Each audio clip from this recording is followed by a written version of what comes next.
Thank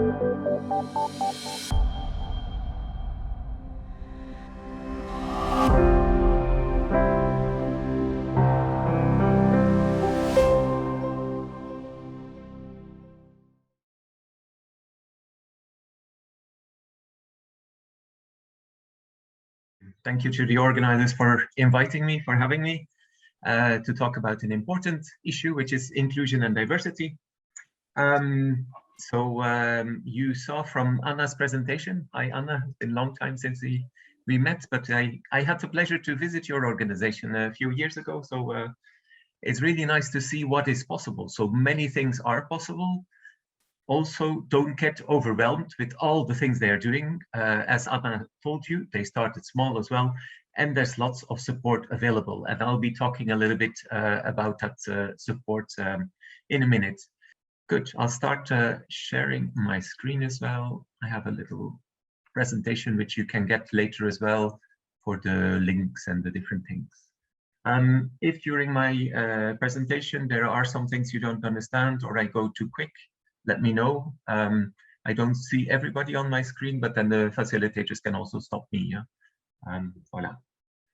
So who am I? I'm Tony Geudens. I work for SALTO Inclusion and Diversity. So you probably know the SALTO Southeast Europe because they're the ones organizing this event, but there's 7 SALTOs. Some on working with the neighbors of the program countries, so the European Union and some other countries. Some that are working more on thematic topics, like there's inclusion and diversity, but there's also participation or training and solidarity core. So there's a few more of these SALTO resource centers. Now, let me see. Yeah. If then I can click and it moves on, that would be great. So who usually takes part in these European youth programs? It's great opportunities. And then what we saw in the past is that this kind of young people participate. So they're relatively white, good looking, middle class, probably well off, Colgate smile, probably from big cities and students. Maybe in some countries students look like this, I don't know. But then the question was like, okay, it's great that those participate. Yeah, we need that as well. But what about all the other young people? Yeah, also the young people who don't have all these opportunities, who don't have the parents that can afford to send them to all kinds of youth events, etc. Where do they go? So this program should also be for them.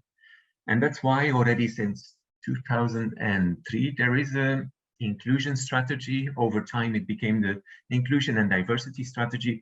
And now with the launch of the 2 new European youth programs, the Erasmus Plus and the European Solidarity Corps, there's also going to be soon, it's still in draft, but soon it will be launched, this new inclusion and diversity strategy. Why is that important? If you would be working with young people with fewer opportunities, there's some specific support you can get, and that's what I will be explaining a little bit later on.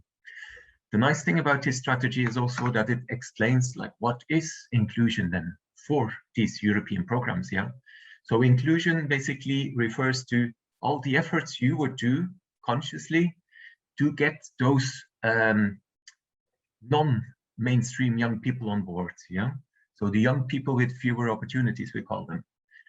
Who are they? The young people who are at disadvantage compared to their peers because of different factors, obstacles. You know? It's important at disadvantage compared to their peers, because if everybody, for example, students or you're still in secondary school, I can imagine that your financial situation is not that good. Yeah, but that's the same for all people who are not in a job yet. So that doesn't necessarily make you excluded.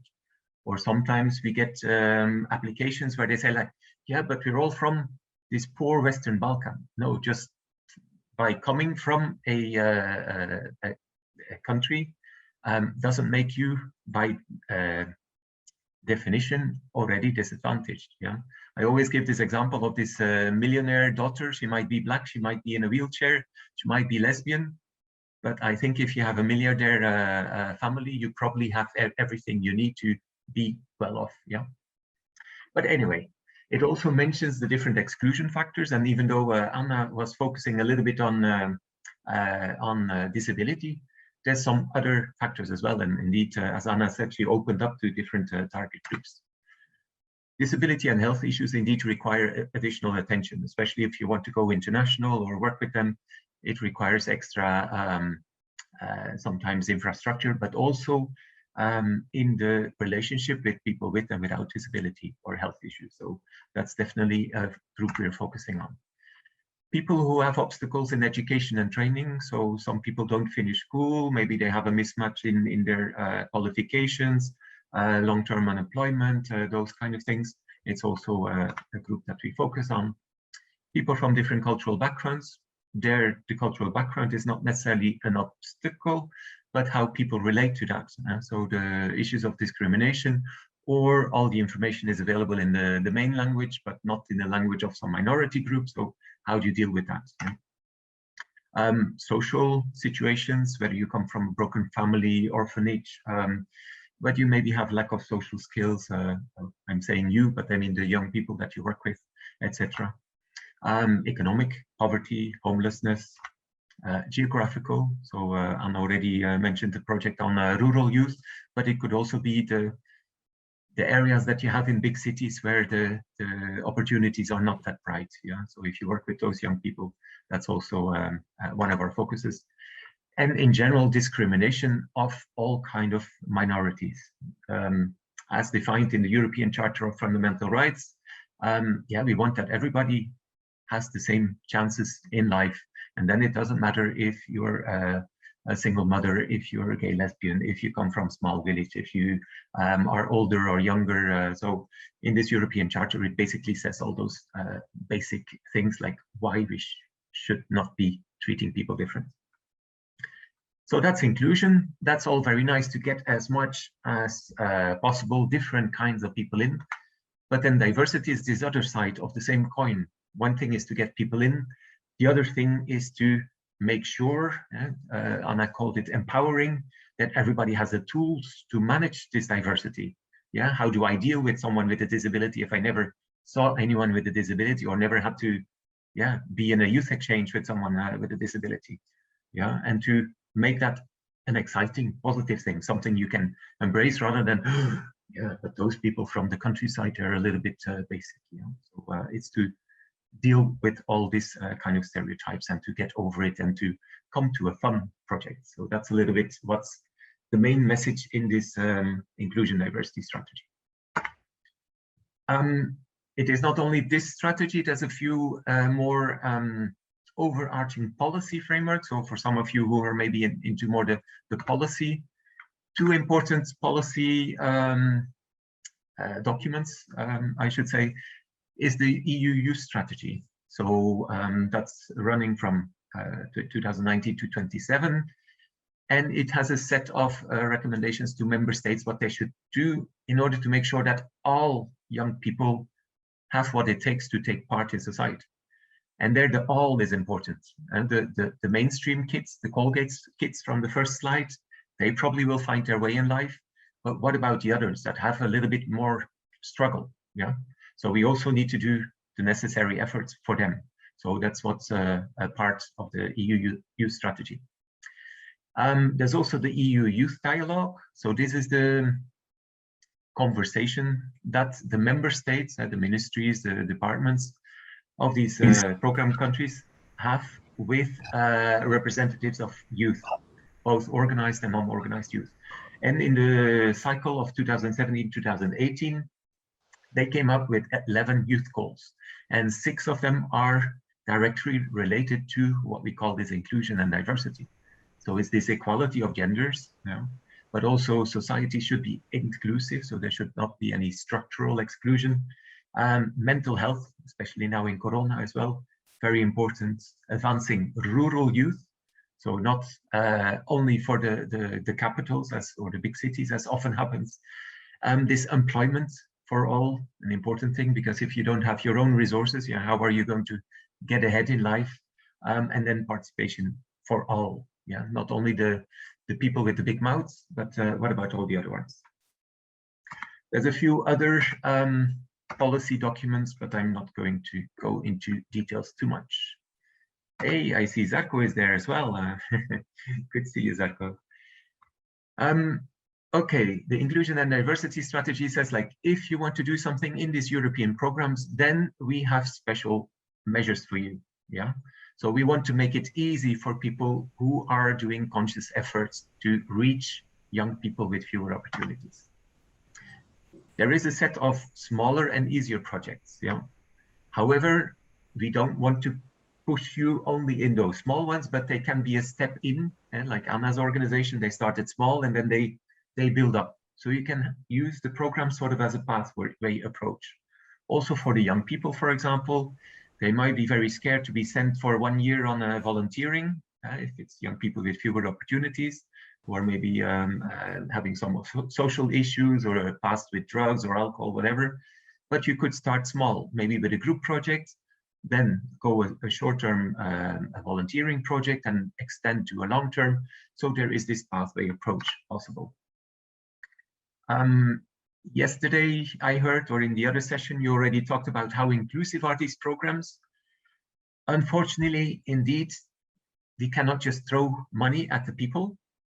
There need to be some system of applying and getting money and being transparent, because it's basically taxpayers' money that we're giving. However, if you're working with these special target groups, there is a supportive approach by national agencies. Yeah. So in every national agency, there's an inclusion and diversity officer who specifically tries to get organizations on board who work with these young people with fewer opportunities. Now, for countries from the region, mostly, then you would have to apply in a country of the program. Yeah, and there, of course, your partner in these countries can have this contact with the inclusion diversity officer to find out a little bit what are the possibilities. Yeah. If you say it's all too much, there's also lots of training and partner finding that the national agencies or the SALTOs can provide to you, so that you learn, like Anna organization did in the beginning, to learn how does this work and where do I get partners.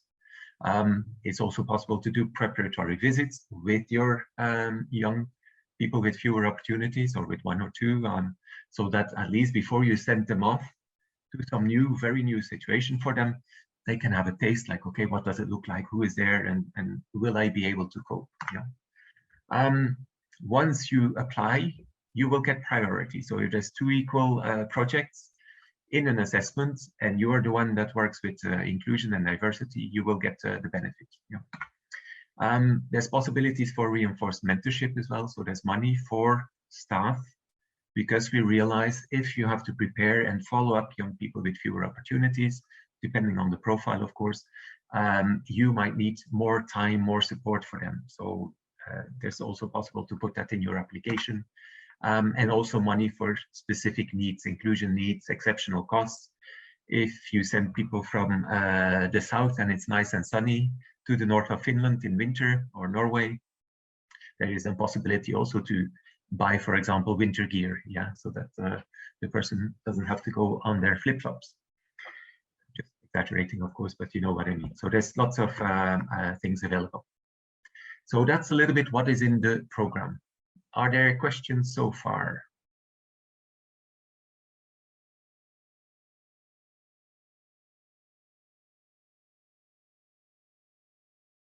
No?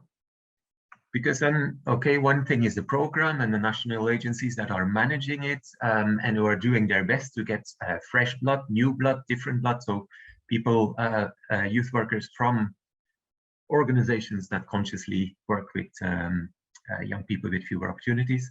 So they try to get them in, but they said, maybe we can do more. So that's why they created this SALTO Resource Center on Inclusion and Diversity, where I have the privilege to work. And what we try to do is to give all kind of tools that could help you. Yeah, I'm just quickly going to run through them, because you can also find them on our website. Yeah. So there's training, there's different resources, research, but also partner finding opportunities. There's a new app which I'll quickly mention, etc. First of all, training. We organize some training. Two things I could recommend is the mobility taster. Zarko was on a mobility taster in Latvia, if I remember correctly, 2 years ago before the pandemic. So that's for newcomers to the program who are working with inclusion and diversity. So if you're working with disadvantaged youth or underprivileged youth and you want to find out more, how do I do it? You can come to the mobility taster. If you're working with needs, so young people not in education, employment and training, so the ones that fall in between all the chairs, we also have an annual conference specifically geared towards organizations that tackle this target group. Of course, it's not always possible to take time free to go to these things. We'll see after the pandemic if we then just do it online like you are doing now, to have more shorter and online things, or if we go back to these live training courses. There's a different dynamic in these live training courses. But there is a training calendar. I think they already mentioned it. So you can search for specific target groups, specific programs or actions from those programs. And voila, then you get, for example, like here on screen, the mobility taster. Yeah, this is the old one.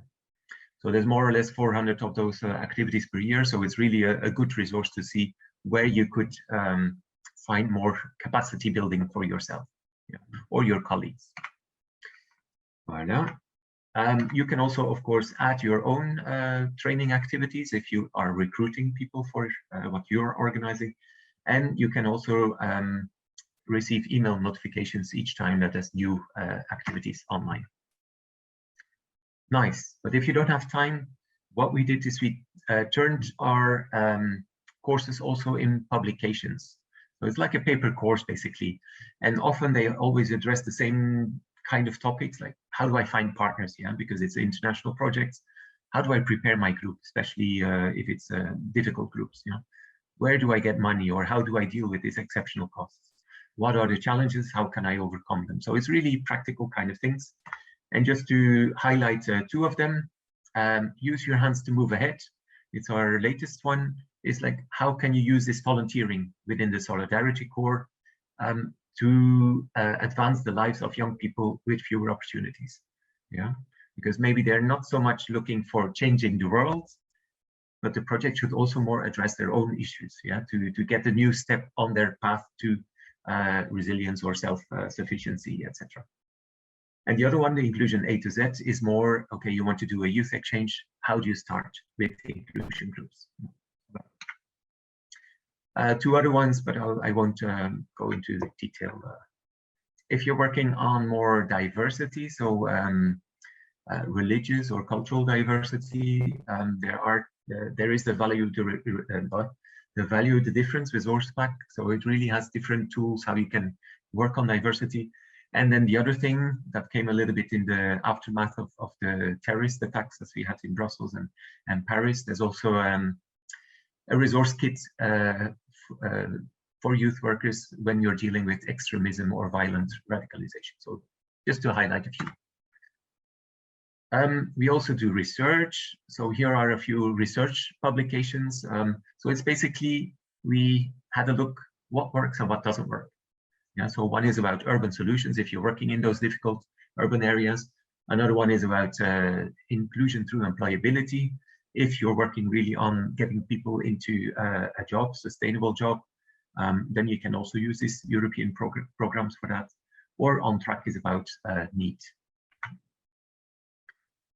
If you then get a project approved and you go more to the nitty-gritty of your doing sessions, there's also this toolbox for training.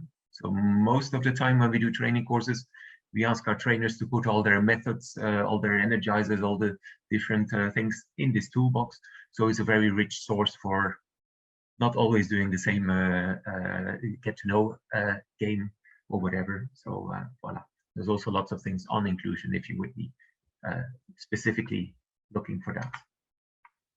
Just a few examples. If you have great things, you can of course also upload them yourself, yeah, as a promo. Often what we hear is partners is difficult. Where do I find partners? Either you can go to activities from the training calendar like Anna did, where you then on those international events, you find partners for life. There's also a database with lots of project proposals or groups that are available, organizations or groups. But as I always say, don't marry someone from the internet. Of course, you don't just pick one from there, like in a catalog, but please also try them to meet them at some international event, or nowadays with, well, nowadays not, but once Ryanair starts flying again, or those kind of things, or even a bus trip away, you can meet those partners, yeah, and that's quite vital, especially when you're working on inclusion. Voila. So here's what an organization would look like, for example. So it's in Atlas, the organizational atlas. Very shortly, if you're looking for trainers, the trainers are also online in a database. I don't know if our facilities are in there. I didn't check, but if you're looking for resource persons, really people that have been working for a long time already on working with, I don't know, disability, maybe you can find Anna there, yeah, or things like that. So it's called TOY, Trainers Online for Youth. And of course, if you are a trainer, you can, of course, list yourself to get European opportunities for doing some work. The app I mentioned about, this is the sort of a result of the frustration that we had that, wow, it's great to have all these international tools and all these training courses and so many things have happened, but most of those things are in someone's computer or on some website and you don't know where, and then they are out of date, and how to keep things all together updated and very specific bite-sized things. That's why we created an app based on all these resources that are floating around in these European programs, yeah? Like our Inclusion A to Z booklet, but also some other publications from SALTO Southeast Europe, like a hopscotch to EVS. So now they're adapting it to ESC, I suppose. But anyway, so this quality mobility app, what does it do? Either you can rate some previous projects you did. So you've already done someone, but you want to rate it according to the European quality principles.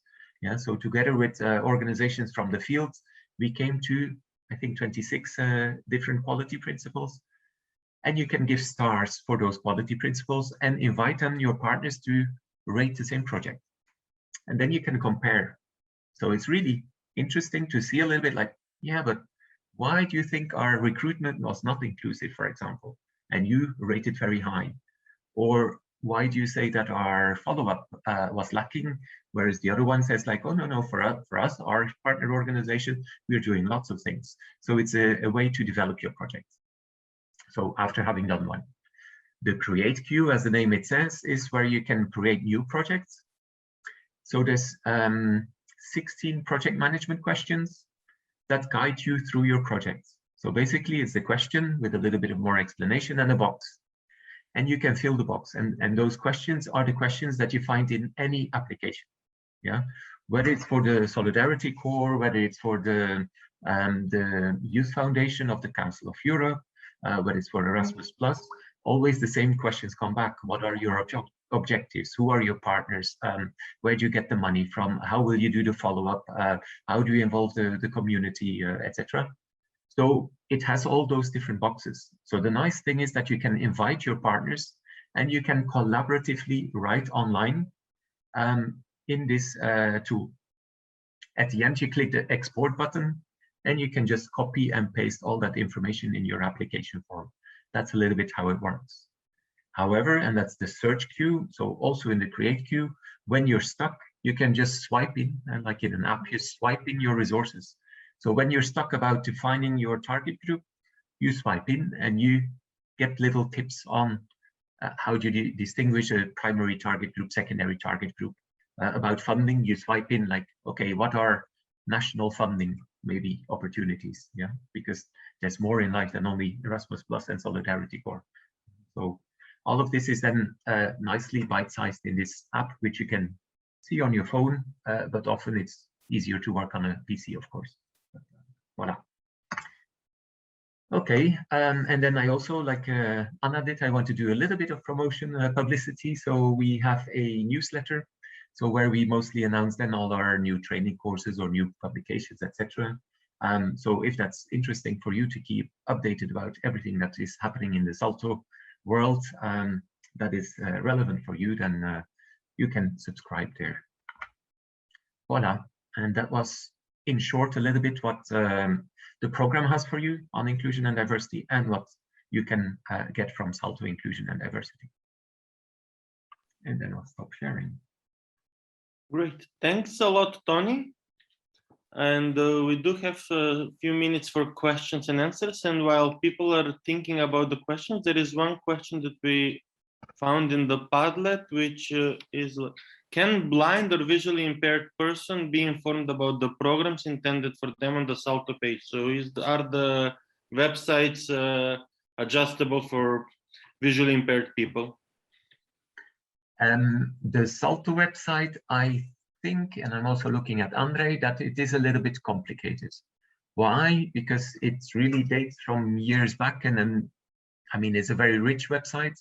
So to redo all of that for making it accessible has been a little challenge, but now we're working on a new website, and I hope that over the next year, this year or the next year, we'll make steps to upgrade it to the more modern technology. I mean, that's a problem if you're an old organization, you drag things from the past, but we are working on that, and it will become then more responsive, more adaptable.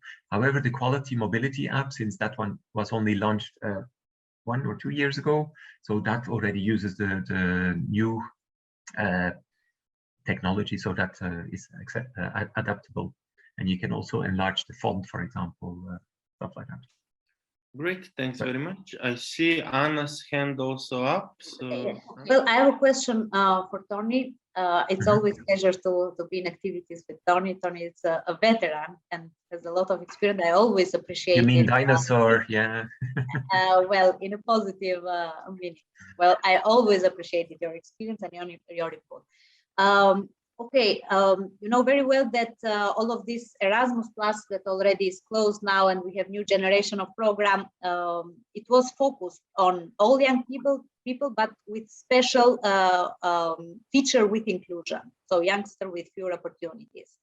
Is there any measure or research or something to measure the impact that have Erasmus Plus, or maybe initiative in the life of young people with fewer opportunities? Because, you know, we all apply, and we are organization, and so when you apply, I see often that there is young people with fewer opportunity, but then when we send young people, there is no one with fewer opportunity, or I don't know, it's never discussed. So somehow it's a bit of paradox. So we talk so much for inclusion, but we don't really see inclusion. And maybe it's my experience, but I've seen that up and down. So is there any research to measure the impact? And not only this, but to understand how is this impact to the life of all of these youngsters that participated during this mobility project in Erasmus? And was that satisfactory, or anything to improve? So it's very important to listen to their opinion. So young people with fewer opportunities from all over backgrounds that you already mentioned there. Thank you. Yeah. One thing is how do you measure? And there is a way to measure the projects that include young people with fewer opportunities.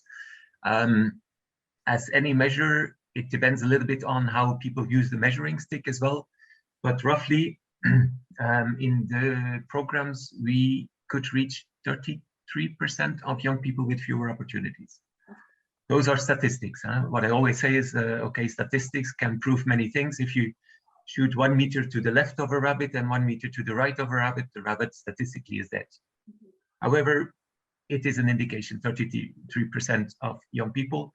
If we compare to, for example, the other sectors of the Erasmus Plus and like the formal education, there we see that they not even reach 5%, I think, of students with special needs, yeah, or adult learners with special needs, etc. So in that sense, the youth sector is a lot more inclusion friendly and also more I think, reaching that target group. It will depend a little bit on organizations like yours.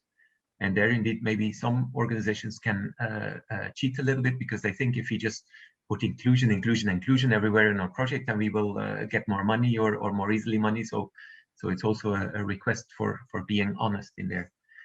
You were asking, and I'm quickly doing a research here on my browser. What works? Okay, yeah. I'll put it in the chat. Okay. Voilà. We did a research on, within the Erasmus Plus program, there is a research consortium that is actually sending a questionnaire to everyone who participated in the previous 2 years of the programs. What did it do to you? So both to the participants and the youth workers, yeah, the leaders. So what did it do to you? They ask about some European things, etc. And that's all very interesting to see what actually the average young person gets out of it. So it has an influence on the European mindedness, for example, but also on knowing what they want to do in life. What else about intercultural issues like you described in your project, that it's really great for this open vision. So all that is documented in the Ray research, and what we did it's already 2015, I think, is to contrast a little bit, like, okay, let's compare the answers of the regular young persons, the white Colgate Smile mainstream students, let's say, and then the young people that we could expect that are at a disadvantage, either because they say in the questionnaire, like, oh, I feel I have less opportunities, or because their parents did not finish their secondary education, or there was a few criteria where then we composed two extreme groups, really the ones that are very privileged and the ones that were, as we call, with fewer opportunities. And we contrasted them. And we saw, and that's the article that I shared the link, we saw that even though it's only small, but that young people with fewer opportunities actually benefit more. So they get more out of participating in an international project than the mainstream young people. So that sort of gives us a little indication that if we want to use our money wisely, it would be great to focus a little bit more on the inclusion groups, let's say, because they seem to get a lot more. Why? That's the next research question, but it could be because there's no other opportunities.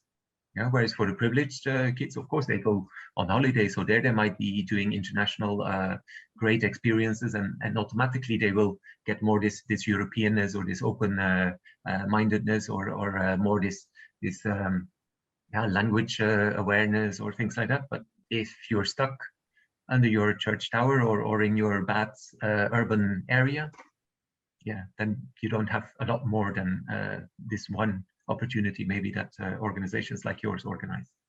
Yeah, I'll also quickly